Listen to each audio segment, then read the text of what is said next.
marketing komersial itu fake ya? Fake bro. Berarti mereka juga gak percaya sama produknya bisa ngemutihin itu. Karena ujung-ujungnya mas editor tolong putihin lagi gitu ya. Iya.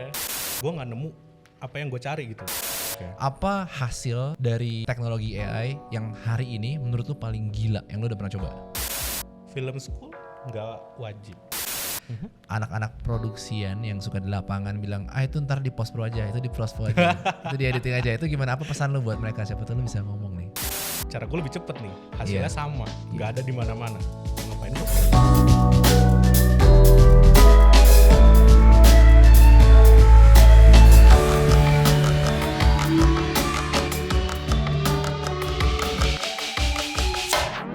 Oke, halo teman-teman, ini adalah Insights yang ke 002. Nah kali ini gue sama Audrey, gue Augie kayak biasa. Jadi hari ini gue akan ngobrol seputar video editing karena Audrey ini sekarang senior editor di Creative Era. Jadi pasti banyak banget insights yang bisa kita dapetin dari seorang Audrey gitu ya. Banyak banget yang udah di sama lu Audrey ya, video-video dari mulai komersial kayak short movie segala macem.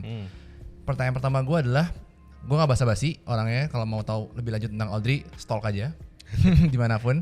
Tapi intinya ini mungkin pertanyaannya teknis banget dan banyak yang nggak ngerti dan terlalu high tech lah pertanyaan ini. Apa snack favorit lu pas lu ngedit gitu? snack, Yeah. cemilan, pas lagi ngedit. Iya. Kan lu, ya misalnya kita ngeliat Audrey pasti yang lu pikirin snack gitu kan. Apa nih yang lu ngedit gitu? Jawabannya apa ya? Pertanyaan yang bagus sih, soalnya banyak pilihannya. Banyak. Kalau misalnya lagi enteng-enteng, palingan kacang enak sih. Kacang polos atom, itu. Oh, atau kacang atom. atau kuaci. Pokoknya kacang-kacangan gitu. Oke. Itu kalau misalnya mau agak berat, mulai masuk tuh ke gorengan. Oh, gorengan depan. Cuman minyak banget. Minyak banget, betul. Jadi jarang lah.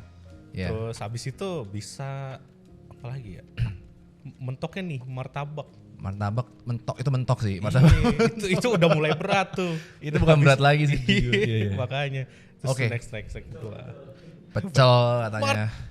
Ya udah. Ini nggak berbeda sekali. Oke, kita balik lagi. Sorry. Kan nggak pakai begini sih. Oke. Jadi yang pertama itu adalah kita mau ngomongin AI sebenarnya nanti sama lu karena ini adalah bapak AI Creative Era gitu ya. Nah, dalam perkembangan artificial intelligence terutama di video editing ya. Kita ngomong spesifik video editing atau mau melebar juga nggak apa-apa gitu. Apa hasil dari teknologi AI yang hari ini menurut lu paling gila yang lu udah pernah coba? Yang gua udah pernah coba. Iya. Itu sih sebenarnya salah satu adalah teknologi untuk nge-replace muka talent. Oke. Karena gue ganti muka lu gitu. Jadi misalnya kayak muka kita nih sekarang, tapi aplikasinya kita tinggal taruh satu image aja gitu loh. Itu pun nggak harus image yang bagus, pokoknya cuma screenshotan dari mana. Terus kita bisa apply ke situ, kita aktifin, muka kita berubah. Oke. Terus yang kerennya itu karena teknologi ini tuh sebenarnya dari dulu udah ada kan, nge-replace muka tuh dari lu tau kan filter Snapchat itu dulu kan ada. Oh iya benar. Nah, cuma kalau ini kayak dia bisa menyesuaikan sama lighting video yang ada sekarang gitu loh. Misalnya lighting gua dari sana gitu, terus dari sini misalnya gua tambahin center di sebelah. Itu nyesuaiin lighting itu. Oke. Nanti mungkin bisa gua kasih contoh videonya gitu. Itu mulai menurut gua lumayan mind blowing karena makin gampang bro ganti muka. Karena nggak pakai tracker juga kan? Nggak pakai. Kalau biasanya kan dulu kan muka lu dicet-cet gitu kan? Nggak usah. Pokoknya lu itu pun live, real time. Itu bukan sesuatu yang lu masukin terus lu render lu tunggu 3 jam. Bukan. Itu live. Anjir. Itu gila sih menurut gua. Dan itu masih pasti tools di level-level surface lah ya. Pasti kalau lebih dalam lagi masih banyak banget kan? Banyak banget. Itu so far yang tergila.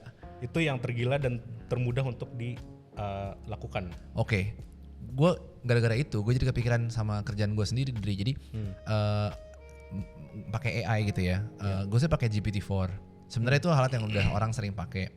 Cuman orang kan biasanya makanya buat apa sih, nanya-nanya sesuatu, bikin script, copywriting dan segala macam. Gue kemarin sama Hansel baru aja bener-bener mind blown parah sama kerjaan dia.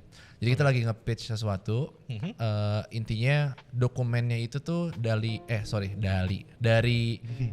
kementerian apa gitu lupa ya. Dan itu panjang banget dokumennya, ada ratusan PDF halaman, gitu ya? PDF ya kan. Dan gue harus cari main idea tuh cuman 5 topik tentang regulasi tertentu. Gue kalau misalkan gue baca bisa sih, tapi mungkin lama, kasih lah setengah jam, sejam buat gue skimming semuanya, dan itu pun belum tentu benar kan, karena baca cepet jatuh. Iya, bab 1, abis itu bab 1.2, pasal berapa segala macam, gue bisa salah kan. Bisa skip. Gue cuma masukin PDF ke dalam chat GPT-4, abis itu gue tanya ke dia, kasih gue 5 regulasi bla bla bla bla ini dari peraturan nomor berapa segala macam, ini yang gue cari. Bener cuma 10 detik, gue langsung dapet 5 itu. Dari, jadi dia bisa ngebaca satu dokumen ratusan halaman under 10 seconds. Menurut gue itu ngehemat waktu gue parah sih. Bener. Crazy. Dan cepet banget. Gue ada satu pertanyaan untuk lu, terutama di video editing.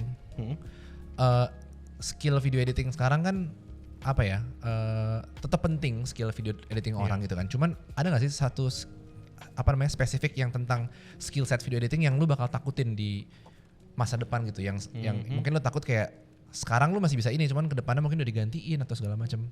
Ada nggak yang lu takutin tentang skill? Yang gua takutin untuk digantiin teknologi gitu ya? Iya.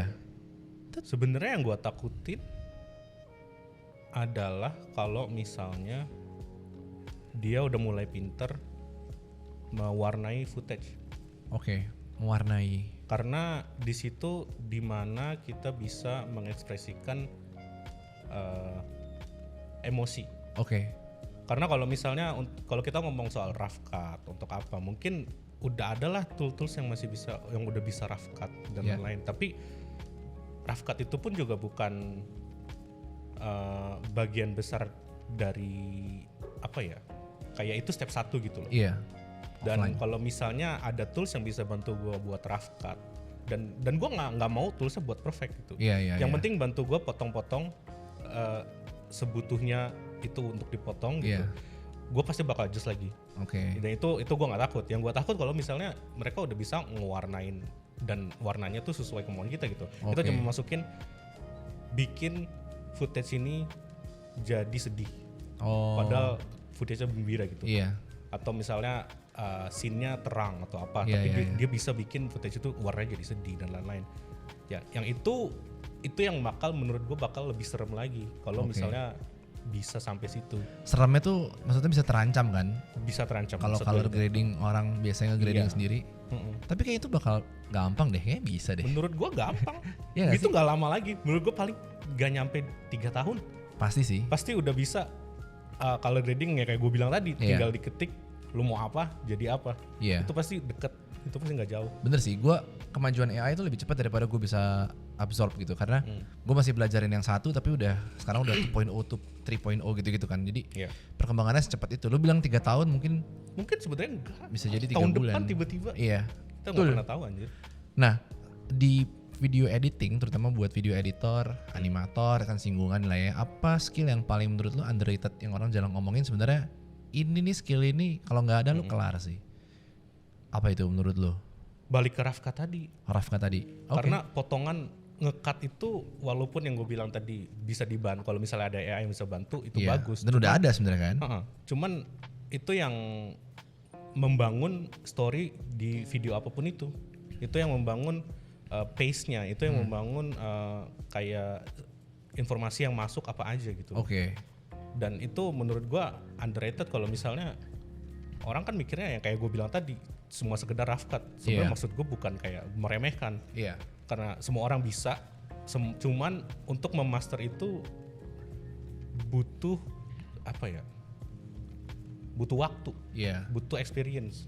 Lo nggak bisa cuma nonton YouTube jadi master buat nge-rough cut doang, bikin video yang bagus gitu. Ini tuh maksudnya genrenya apapun kan? Apapun. Kalau kayak podcast gini kan rough cutnya gampang lah ya, conversation. Cuman belum tentu kalau misalnya editornya lupa banyak kosongnya. Juga nontonnya kan bosen. Iya kan, harus itu banyak. Ya tuh mas editor. Kayak gitu kan. Iya. Benar. Kalau ini apa sih yang menurut lu yang sekarang rough cut kan udah bisa di automate. Captions udah bisa di automate. Ya kan? Banyak lah yang bisa di-automate. Tapi pasti ada yang belum kan. Maksud gue rough cut aja itu udah game changer parah banget kan. Udah ngehemat waktu banget. Automate buat caption juga udah kacau banget kan. Tapi mungkin itu belum maksimal. Menurut lu ada gak satu step ya atau teknik apapun yang lu harap kayaknya ini harus, kalau ini di-automate, waduh ini sih selesai sih gitu. Apa yang menurut lo yang kira-kira in the future bakal bisa? Maksudnya selesai itu apa nih? Jadi kayak ini bakal ngehemat waktu gue lebih parah lagi daripada sekedar bikin rough cut gitu. Kalau rough cut kan mungkin lu dapat benefitnya mungkin dari segi waktu kan, tapi lu masih ada yang harus masih ada yang harus dulu kerjain lagi kan. Kayak belum perfect lah gitu. Nah, ini tuh yang di automate lebih ekstrim lagi. Kayak gitu. Kayak tadi lu bilang kayak misalkan warna. Itu kan udah kelar dong berarti kan.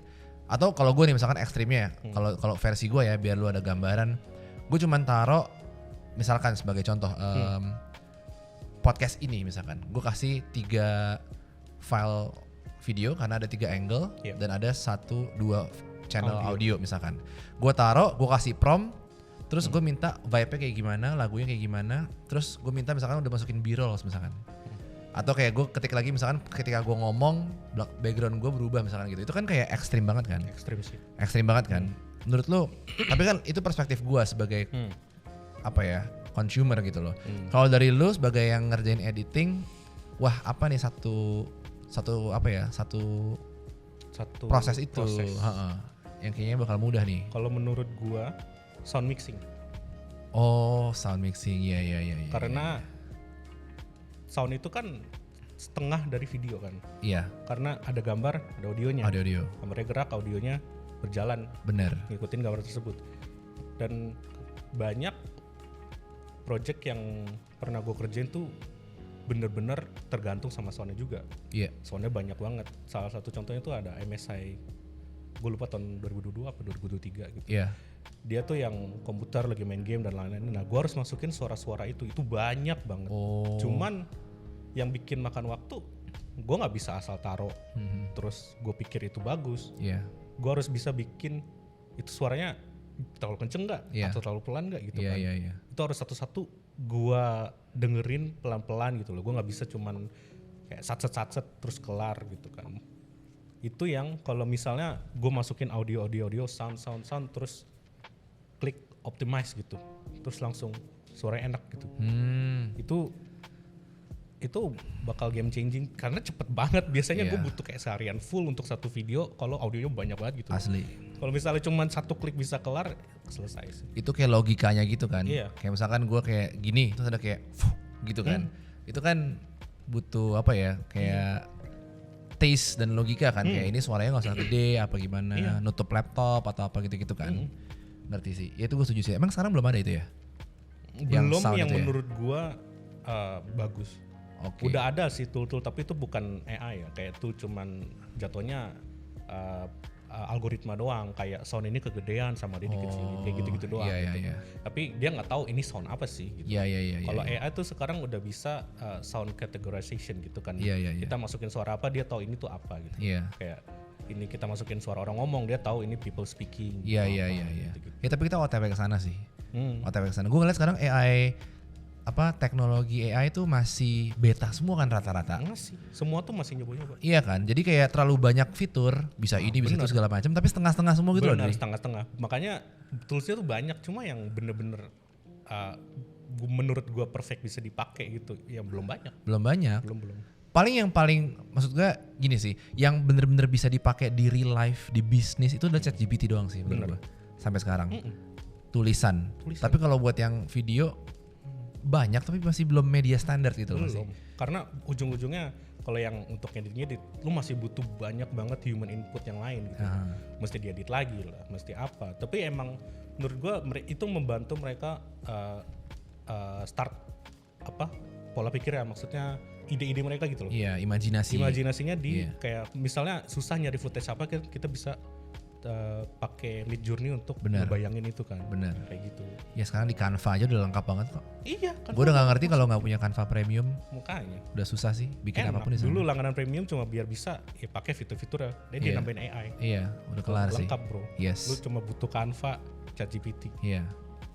Di dunia PH-an, agency gitu ada yang bilang video editor itu adalah tugasnya membuat gambar atau images atau raw footage itu jadi bagus, menjahit itu. Tapi bukan tukang sulap, ya kan? Nah, gue minta tanggapan lu, ini bukan pertanyaan. Anak-anak produksian yang suka di lapangan bilang, itu ntar di post pro aja, itu di post pro aja, itu di editing aja. Itu gimana? Apa pesan lu buat mereka? Siapa tuh lu bisa ngomong nih? Gimana ya? Sebenarnya sih Di satu sisi gue bisa ngerti karena mereka juga terbatas waktunya. Oh, wise. Oke. Tapi di satu sisi lagi, kalau memang waktunya ada, tolong kerjain aja di tempat. Iya. Untuk membantu dua sisi nih. Untuk mereka bisa menghasilkan mentahan yang bagus.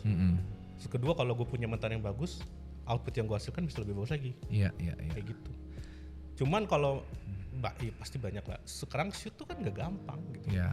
Kita butuh izin, butuh ini, butuh waktu, budget gitu loh, duit kemakan gitu. Iya. Cuman ya kalau emang nggak bisa ya nggak apa-apa. Iya. Intinya pesan lu jangan dijadiin apa ya senjata utama gitu kan. Kalau kepepet banget aja. Iya. Cuma dari awal kalau bisa udah di plan gimana sedemikian rupa kan. Ya. Makanya pre-production tuh penting juga. Iya, pre-production penting juga. Ngerti sih. Kalau lu kan sebagai video editor, video yang lu edit mungkin udah lebih dari ratusan kali ya, dengan banyak banget bahkan, dan genrenya juga dari yang cuman cut to cut sampai yang bikin ya animation atau efek yang mana tuh yang Alfamart yang kado-kado keluar dari ini segala macam itu kan. Oke, itu mungkin bukan yang level wah gimana, tapi kan tetap aja itu kan skillnya susah kan. Gak banyak loh yang bisa kayak begitu. Nih kita tunjukin videonya kayak begini. Nah itu menurut lu butuh film school gak sih? Atau kayak degree yang benar-benar formal gitu, atau lu bisa jalanin itu di YouTube? Kalau menurut gua film school nggak wajib, tapi kalau lu bisa afford, ambil aja. Oke. Cuma kalau misalnya lu emang nggak ada akses ke situ, belajar aja di YouTube. Iya. Di mana-mana. Tapi pelajarin. Bukan nyari tutorial terus lu kerjain copy paste. Oke. Lu harus bisa ngertiin kenapa mereka pakai cara ini, kenapa mereka caranya begini gitu loh. Dan aplikasiin itu ke kerjaan lu, ke sehari-hari lu kayak gitu. Jadi kita ambil hikmahnya, gitu banget. Pokoknya itu ambil ilmunya, bukan hikmahnya. Ambil ilmunya kayak gitu loh. Karena banyak sampel sebenarnya yang di luar juga yang berhasil dari yang apa ya, videographer, editor jalanan juga banyak kan, freelancers atau kayak influencer gitu. Nggak harus film school juga. Karena biasanya yang passionate banget dan yang ngulik banget biasanya malah lebih bagus. Ya kan? Karena emang ujung-ujungnya itu kemauan lu sendiri. Betul. Mau lu sekolah setinggi apa, tapi misalnya video editing dan videografi bukan passion lu, nggak bisa kemana-mana. Bener. Banyak kok yang sekolahnya apa ya, misalkan sesuai sama kerjaannya. Tapi kalah hasil yang sama orang yang kuliahnya itu bahkan beda banget jurusannya sama yang dia kerjain. Sesimpel karena dia lebih passionate ya kan, lebih punya ownership ke projectnya, lebih ngulik balik lagi. Gitu sih. Dia care sama apa yang dia bikin. Gitu. Asli, itu yang paling penting kan. Kalau lu ngelihat social media konten sekarang itu kan identiknya sekarang udah bukan kayak apa ya, estetik lagi, tapi udah kayak yang penting viral. Ya kan, yang penting apa ya, vertikal terus viral apa segala macam kan. Terus terang itu agak ngerusak, bukan ngerusak sih ya. Taste kita tuh kayak digiring gitu loh, ngerti gak sih? Gue setuju dengan kata ngerusak sih. Ngerusak kan? Terus kayak attention span orang, ada yang bilang 9 detik, ada yang bilang 3 detik, bla bla bla lah, banyak banget informasi luar sana. Menurut lu apa ya, bukan tren sih ya, culture social media terutama short form gitu ya, itu ngerusak ini gak sih estetika video editing yang sebenarnya yang dari dulu? Bisa dibilang ngerusak iya. Tapi kita juga harus tahu emang target audiensnya beda-beda. Iya, masalahnya viral. Karena kalau misalnya kita ngomong soal viral dan kita mau jualan, kita harus ke sana mau nggak mau. Benar. Kita harus ikutin itu viral, kita harus ikutin tren, kita harus ikutin editingnya modelnya gimana sih, walaupun itu bukan yang biasa kita kerjain gitu. Misalnya agak receh lah, atau misalnya agak yang lebay. Tapi kalau misalnya kita pelajarin dari mau bikin short movie atau apa yang lo harus calm dan lain-lain, beda banget kan? Beda. Tapi harus ke situ juga mau nggak mau. Kalau emang target lo ke situ, kayak gitu. Orientasinya. Soalnya tergantung kita bikin video untuk siapa targetnya ya berarti. Bener. Kita harus menyesuaikan. Iya. Maksudnya kan masih banyak film-film atau video-video yang secara estetika keren banget kan, perfect banget secara sinematografi. Tapi ada juga yang sosmed yang apa tuh yang joget-joget segala macam gitu, sesuai pasar berarti ya. Iya. Oke. Sesuai pasar aja. Gue punya satu pertanyaan lagi yang sebenarnya lu pernah bahas juga sebenarnya di Bibi di atas. Jadi Bibi tuh bincang-bincang di Creative Era, kita suka ngasih insight segala macam setiap hari Rabu. Nah, bahwa menurut lu video editor ini at risk gak sih untuk di masa mendatang, gue gak tahu berapa lama lagi, 100% tergantikan dengan AI? Bener-bener gak butuh nih gue, bener-bener ya udah satu orang aja gitu buat nge-operate gitu. Mungkin gak menurut lu, Dre? Kalau menurut gue tergantung target videonya yang mau apa itu. Itu bakal bisa tergantikan 100%. Tergantung, Tapi ya tergantung pada videonya lagi. Misalnya kayak yang tadi kita bilang, misalnya targetnya untuk ya video-video viral dan apa gitu. Mungkin kedepannya nanti ada yang bikin toolsnya spesifik untuk bikin video kayak gitu. Cuman tergantung lagi lah, ke depan bakal banyak tren yang berubah juga. Manusia itu bakal ngikutin itulah arusnya, marketnya. Kayak gitu. Jadi bisa tergantikan. Cuman menurut gua berapa lama ya, masih agak lama lah. Tapi untuk video tersebut ya, kalau misalnya lu butuh video yang spesifik, yang butuh human touch, itu nggak bisa sih. Sama kayak musik, sama kayak penulisan gitu loh. Kayak sekarang ChatGPT kita bisa pakai buat ngeluarin tulisan macam-macam. Tapi penulis buku yang benar-benar bisa nulis tetap ada gitu. Asli. Malah mereka juga pakai ChatGPT untuk membantu itu yang tadi gue bilang, mengembangkan ide mereka gitu. Untuk nge-explore lagi. Karena kalau misalnya biasanya mereka nulis sendiri terus pusing, nggak ngerti, lama gitu. Cuma kalau misalnya ada bantuan input dari tempat lain gitu loh. Contohnya ChatGPT itu karena accessible, terus cepet dari depan dia sendiri, dia nggak perlu jalan-jalan gitu kan. Ya cepet, ide masuk gitu loh, tulis lagi, ide masuk. Betul. Gitu. Gue ngelihatnya lebih itu sebagai tool saja. Bener. Bukan kayak bener-bener gantiin. Bukan untuk nge-replace. Ujung-ujungnya itu. Iya kan? Karena gini, oke misalkan ada satu, kita ngomong paling gampang biar lebih gampang dicerna ya. Misalkan ChatGPT gitu. Lu kasih gue ChatGPT sama gue kasih lu ChatGPT, itu bisa beda hasilnya. Bisa beda. Gue bisa bagus, perfect banget, tapi lu bisa kayak robot banget gitu kan. Iya, bisa gitu. Itu baru jadi satu tools gitu loh. Jadi siapa yang nge-operate, siapa yang ngasih prompt, itu juga ngaruh kan. Jadi sebenarnya bukan menggantikan mungkin ya sekarang, tapi kayak skill setnya harus agak berubah nih. Ya lu harus aware dong dengan teknologi itu gitu loh. Bener. Iya kan. Kayak edit podcast zaman dulu mungkin satu orang sejam bisa 1,5 hari misalkan.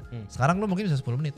Karena lu tahu tools apa aja yang harus lu pakai. Iya, karena lu udah paham sama tools yang lu pakai gitu. Iya. Beda. Itu kan value orangnya jadi beda kan. Karena lu ngerti dan paham tentang AI. Satu sisi old school nih, belum ngerti apa-apa. Beda. Iya kan. Lu pasti kan nggak mungkin dong nggak belajar sama sekali. Pasti lu ada belajar lewat YouTube channel atau apa segala macam kan. Sumber lu apa Dri buat belajarin skill lu itu semua? Masa ngulik sendiri nggak mungkin kan? Pasti ada tutorial kan?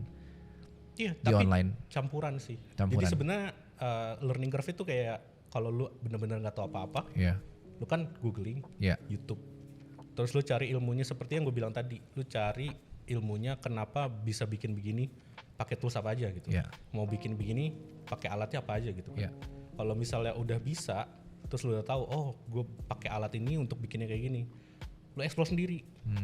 Lu kulik-kulik tuh programnya gitu loh. Lu kalau bisa lu bikin crash, lu rusakin karena lu bakal tahu limit program itu di mana juga. Di mana ini lu udah nggak bisa, udah nggak bisa bro gitu kan. Ini udah limit si program itu, kayak gua masukin kayak gini-gini ngadet-ngadet. Berarti gua cari cara lain. Gitu loh untuk menghasilkan look yang gue mau gitu loh. Tapi kan pasti multiple step gitu loh. Dan multiple ways, caranya banyak, nggak cuma itu doang. Jadi emang kayak gitu. Pokoknya lu pelajarin, lu cari online, cari tahu, terus ambil ilmunya, baru dari situ lu explore, udah mentok, baru cari lagi ilmunya. Kayak gitu sih kalau menurut gua cara belajarnya. Banyak orang yang cuma explore doang Dri ya. Tahu-tahuan kan kalau ditanya. Tahu nih gue pernah nonton di apa tuh? Yang lu YouTube channel apa sih yang lu pernah tunjukin waktu itu? Apa tuh? Film Riot ya. Ya itu kan bagus-bagus tuh. Tapi mereka nggak execute kan? Jadi pas disuruh mereka harus nonton video itu lagi. Iya, makanya bedanya gitu. Sedangkan lu nonton dari berbagai macam sumber, terus lu kulik-kulik, sampai bahkan lu nemuin, lah ini lu nggak bisa nih kayak gini, gue nemuin hal lain nih gitu kan. Biasa banyak yang kayak gitu. Banyak ya? Banyak yang pas abis gue nonton, gue cari tahu, gue cari ilmunya, terus gue nemu cara lebih mudah yang nggak ketemu di internet. Gue keep buat gue sendiri. Oh gitu. Lu nggak share? Kagak lah. Karena gue oh cara gue lebih cepet nih, hasilnya sama, nggak ada di mana-mana.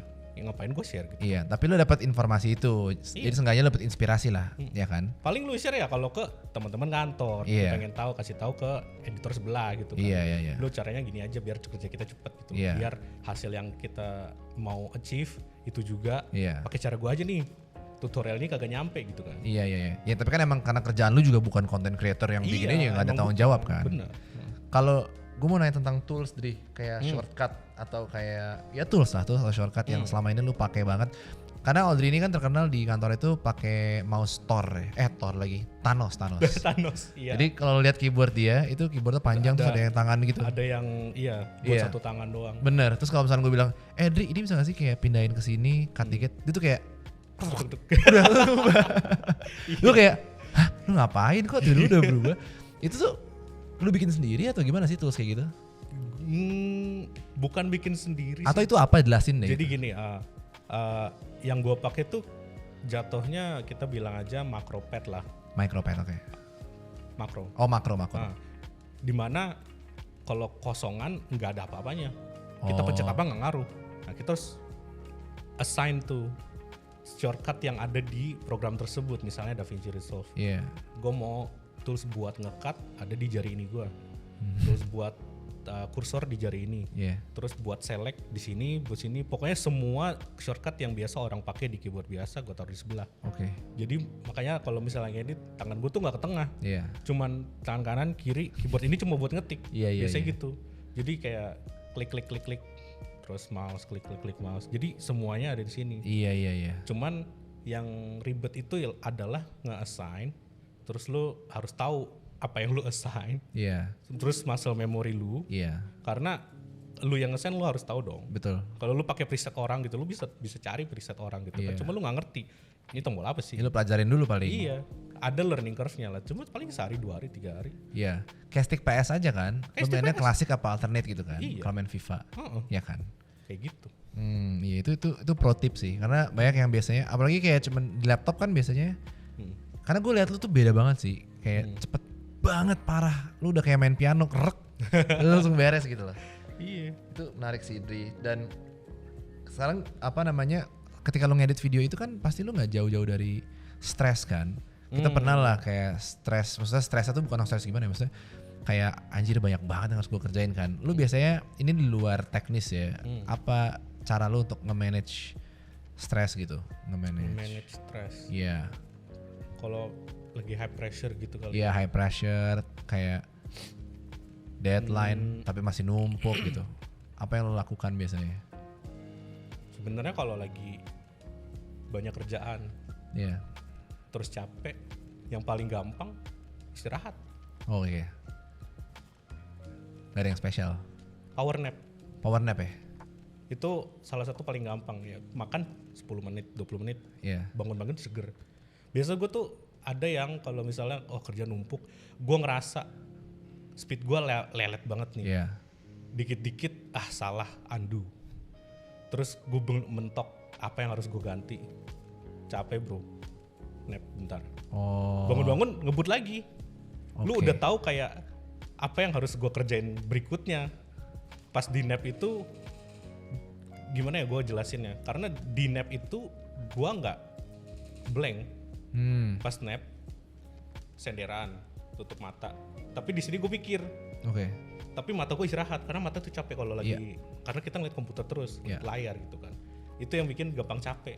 Cuman otak kita masih bisa kerja untuk mikir apalagi sih yang harus kita kerjain, gimana untuk ngehasilin ini, kita apa yang harus dikerjain dulu, jadi kita sorting gitu loh. Iya. Step-stepsnya gitu loh. Iya. Kerjain ini lebih cepat, ya udah kerjain ini dulu, terus ini udah enakan mata, bangun lagi. Terus execute apa yang lu kerjain tadi di kepala, kayak gitu sih. Ini unik banget sih, bukannya kayak main atau kayak nonton atau makan gitu ya, justru malah makin stres ya. Capek. Karena kalau misalnya yang tadi gue bilang, kalau ngedit capek apa mata terus otak gitu justru kan harus stop. Iya, stop. Dri, by the way, ini buat yang nonton mungkin nggak tahu, kita kayak smooth aja kan. Tapi ini udah yang ketiga kali gue ngulang pertanyaan ini. Karena audio nggak kerekam. Kita udah ngomong sampai selesai dan kita harus ngulang lagi.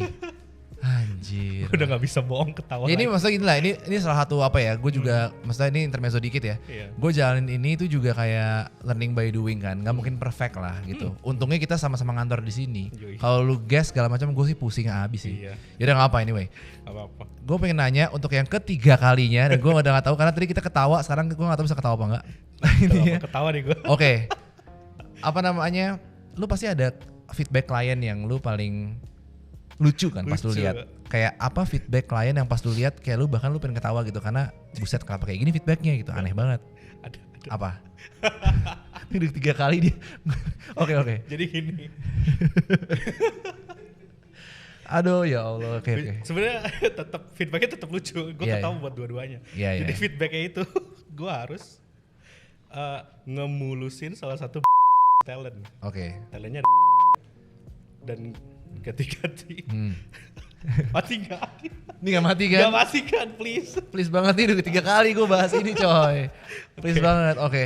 Jadi gitu, gue harus ngebersihin salah satu body parts klien itu. Karena itu yang dikerjainnya itulah di produknya. Dan itu lumayan banyak karena gue harus ngerjain satu-satu per frame. Harus gue warnain, ganti frame, warnain, ganti frame. Karena belum ada toolsnya tuh buat ngedeteksi body part tersebut. Body part itu. Terus dimulusin belum ada. Jadi berarti semua marketing komersial itu fake ya? Fake bro. Berarti mereka juga gak percaya sama produknya bisa ngemutihin itu. Karena ujung-ujungnya Mas editor tolong putihin lagi gitu ya? Iya, ujung-ujungnya gitu. Yaudah, sekarang gue mau nanya ke pertanyaan berikutnya yang gue tanyain udah ketiga kali juga. Lu kan kalau ngedit pasti ada hal yang satisfying kan, kayak lu kayak dulu nggak ada tools ini, sekarang pas lu ada tools ini jadi kayak wah gila satisfying banget gitu. Apa tools itu yang membuat lu kayak wah ini game changer nih? Nah itu jadi tuh beberapa minggu yang lalu si DaVinci, kan gue kalau ngedit pakai DaVinci Resolve. Iya. Mereka tuh baru ngeluarin versi baru, versi 19. Nah di versi 19 ini ada tracker baru yang memanfaatkan AI. Jadi bisa object tracking lebih akurat dan lebih cepat dibanding tracker dia sebelumnya. Jadi kalau tracker biasa itu kan dia nge-track kita taruh ini di pixel sebelah mana, dan kita kasih lihat surroundingnya, terus track lah area tersebut gitu. Nah kalau tracker yang baru ini kita bisa taruh di satu objek. Dan dia bakal tahu itu objeknya kayak apa sih gitu. Orang kah atau apa gitu. Dan dari informasi tersebut dia bisa tahu nih dari seberapa panjang video ini objek ini nih gerak kemana. Jadi trackingnya sesmooth itu, sebagus itu. Emang gak 100% selalu bagus gitu. Tapi dari tracker lama ke tracker baru, dari 4 minggu gue pakai ini, itu satisfying banget karena tinggal masukin, klik, track, jadi. Lu nge-track tuh buat apa sih? Nge-track ininya ya, pinggir-pinggirannya gitu ya? Nge-track pinggiran-pinggirannya, nge-track movement. Karena biasa tuh kalau gua harus track movement karena kalau misalnya kita mau pakai style video yang teksnya ngikutin satu objek gitu misalnya. Kayak misalnya whoop, terus ngikutin tangan gua nih teksnya gitu, kayak gitu-gitu. Itu harus tracking kan? Itu yang gua pakai. Terus atau masking. Masking juga dia karena ada objek maskingnya ini. Kalau objek maskingnya sih nggak baru, tapi dari semua fitur masking dari Adobe dan DaVinci yang gue pakai, masking si DaVinci ini lebih satisfying dan lebih bagus gitu, cepat. Jadi gue tinggal select objeknya apa, terus gue select jangan track yang mana, jadi misalnya track ini, yang ini jangan gitu kan. Tinggal dijalanin nge-track gitu loh, nge-track maskingnya juga. Paling lu adjust dikit-dikit aja pas udah jadi kan. Tetap di adjust. Cuman hal yang harus gue adjust lebih dikit daripada dulu. Dari nol. Itu improve banget.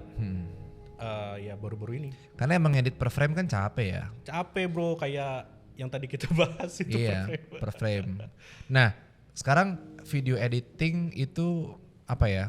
Oke lah kita udah bahas tuh panjang. Tapi pasti kan ada sisipan skill yang lu mau pelajarin juga in the future, dan bukan cuma pelajarin tapi lu pengen bener-bener bagus di situ kan. terserah lu lah. Tapi kalau bisa sih yang berhubungan dengan teknologi juga. Apa skill itu yang lu pengen pelajarin selain video editing, Dri, in the future yang bisa menopang atau nge-support karir lu sebagai video editor?